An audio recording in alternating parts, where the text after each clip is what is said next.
Dans ce tutoriel, je vais vous parler des filtres, plus particulièrement de la galerie de filtres.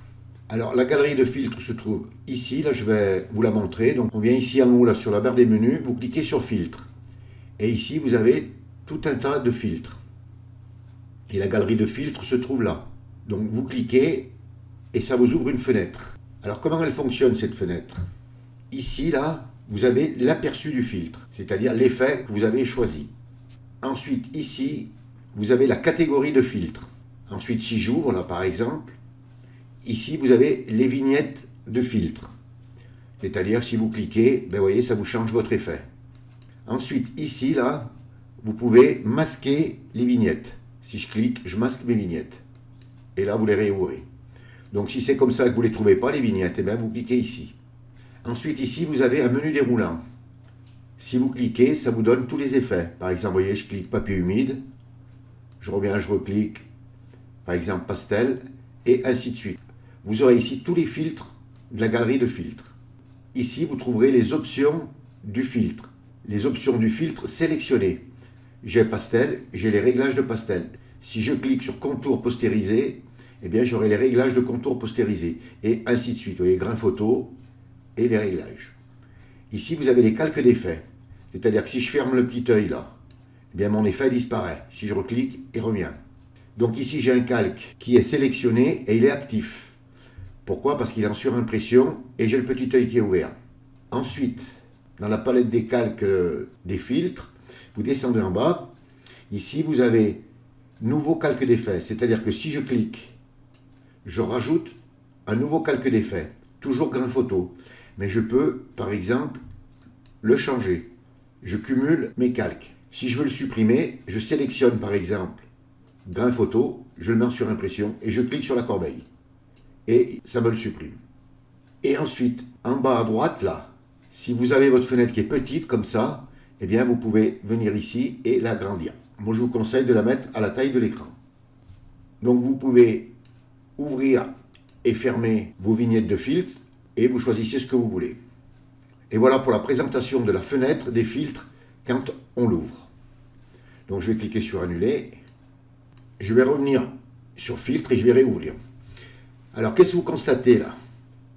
Ici, j'ai contour postérisé. C'est la dernière vignette que j'ai choisie tout à l'heure quand je vous ai montré. Donc si je reclique dessus, ça va me réouvrir ma fenêtre des réglages, des filtres. Et ça m'accentuera mon contour postérisé. Ça me le posera une deuxième fois dessus. Ensuite ici, convertir pour les filtres dynamiques. On verra ça tout à l'heure. Alors ici, vous avez galerie de filtres. Donc je vais la réouvrir. Et ici, là, vous voyez, c'est marqué artistique, contour, déformation, esquisse, esthétique, texture. Donc je vais annuler. Si je réouvre ma fenêtre, donc galerie de filtres, c'est ce que je viens de vous montrer. Mais je retrouve ici artistique, contour, déformation, esquisse, esthétique. Et je retrouve ici texture. Alors pourquoi on les a dans la galerie de filtres et pourquoi on les a ici? C'est parce qu'on ne travaille pas de la même façon. On a exactement les mêmes effets, mais on ne les appliquera pas de la même façon sur le calque, sur le filtre dynamique. Alors je vais vous montrer tout ça. Alors la première chose, vous ouvrez votre image et vous la convertissez en objet dynamique. Alors pour ça, vous venez sur filtre et vous cliquez sur convertir pour les filtres dynamiques et vous faites un clic gauche. On constate à droite sur la palette des calques, il y a une petite vignette qui s'est affichée qui m'indique maintenant que c'est un objet dynamique. Alors pourquoi les convertir en objet dynamique? Je vais vous montrer deux exemples. J'ai fait un petit truc là vite fait avant de faire le tuto et là j'ai travaillé sans objet dynamique. On s'aperçoit que j'ai travaillé que sur les images. Donc si je veux revenir sur un effet, eh ben, je ne peux plus. Donc j'ai travaillé de manière destructive. Si je veux par exemple changer mon effet, ben, je serai obligé de supprimer une image, vous voyez, ou de recommencer. Je ne peux pas revenir individuellement sur chaque calque. Donc cette technique-là, je vous la déconseille complètement. Donc je vais fermer mon image. Maintenant j'en ai fait une seconde où j'ai travaillé en objet dynamique.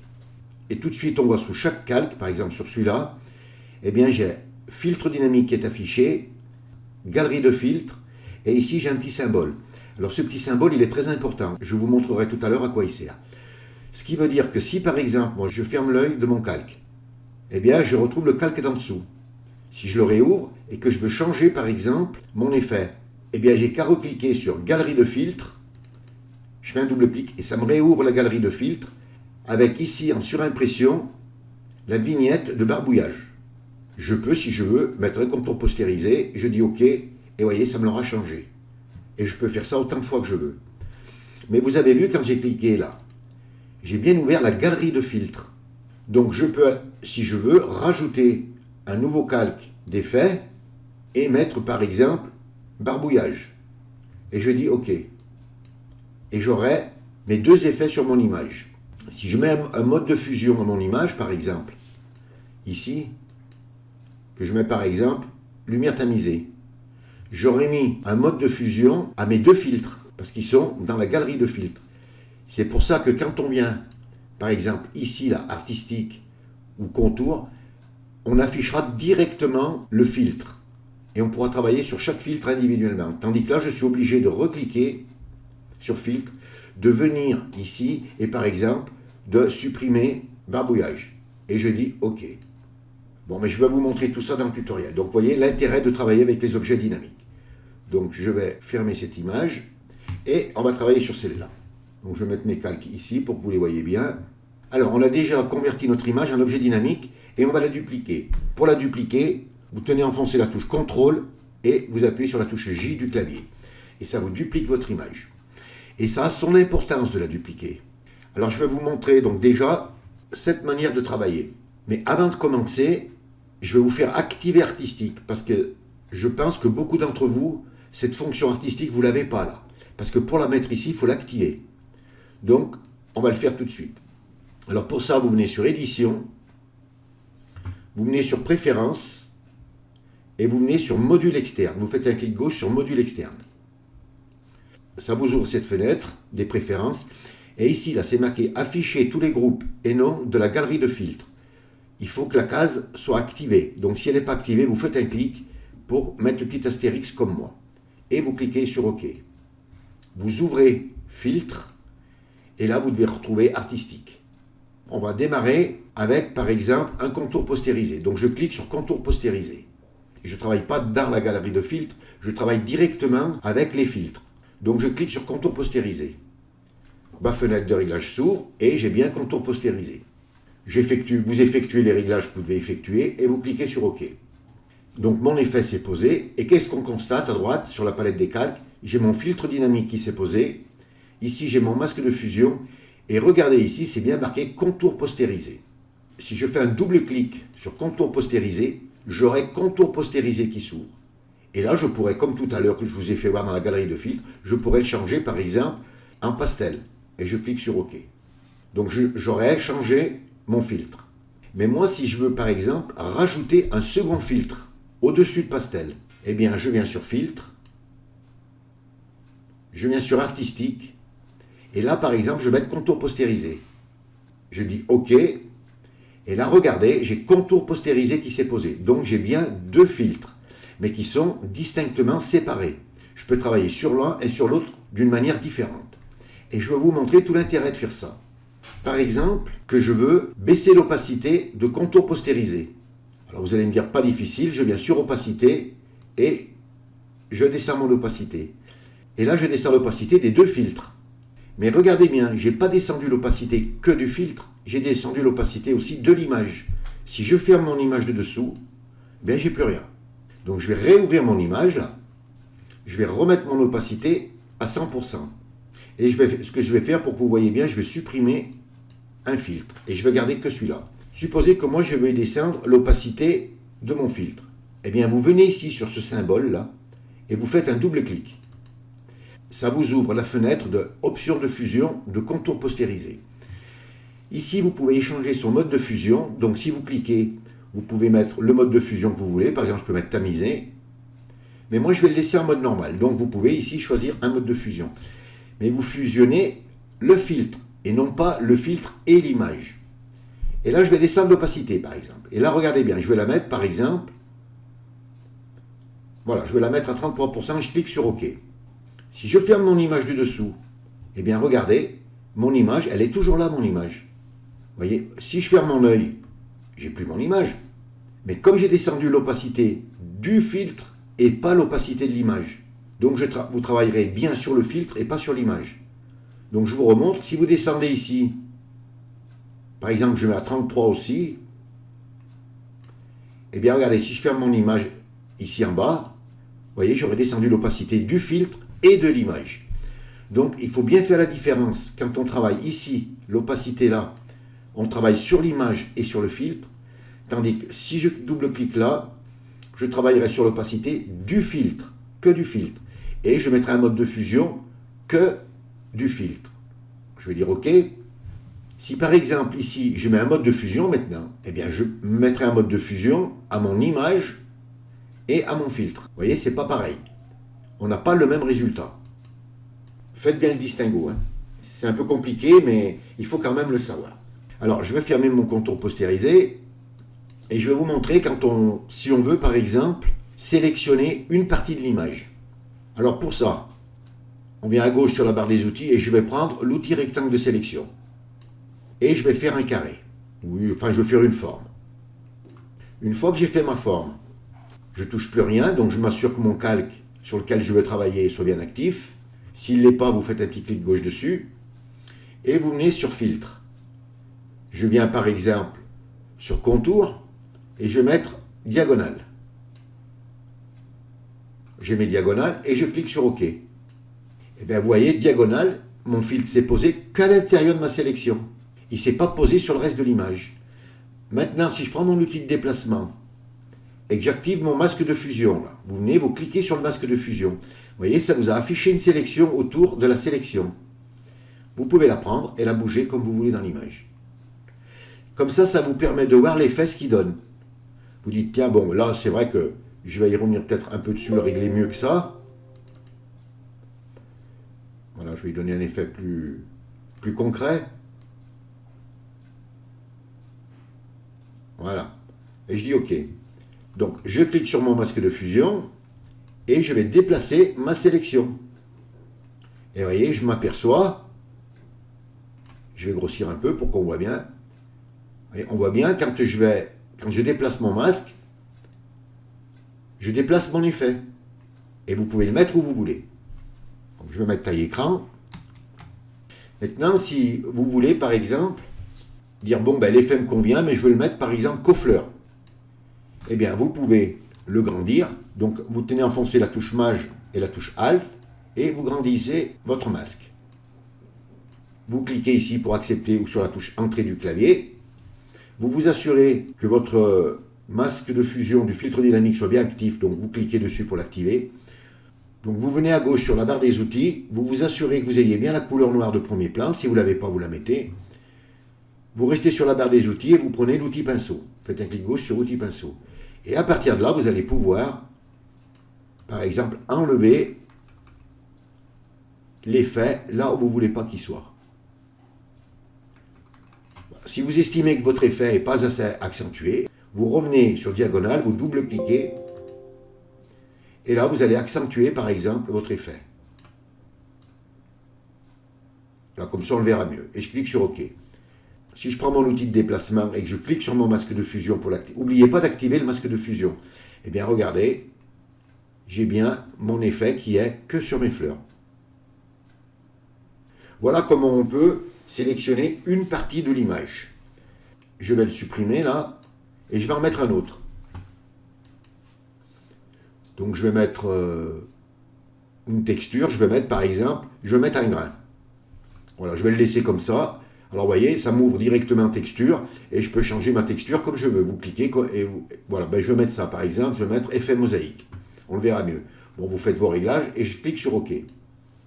Donc je vais bien vous montrer ici, cette fois-ci, comment opacifier. On le verra encore mieux. Donc je double-clique là, je vais l'opacifier. Donc je viens sur opacité et je vais le mettre par exemple à 70. Voilà, et je dis OK.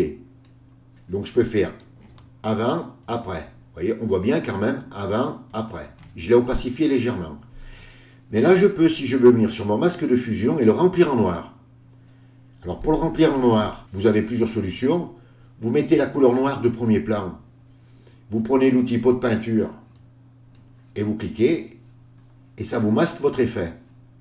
Ici, vous reprenez l'outil pinceau, vous mettez la couleur blanche de premier plan, et là, avec votre pinceau, vous dites, par exemple, vous mettez une dureté à 0, vous choisissez la taille, l'épaisseur de votre pinceau, et là, vous dites, je vais le faire réapparaître, par exemple, que sur le panier, par exemple, et les légumes.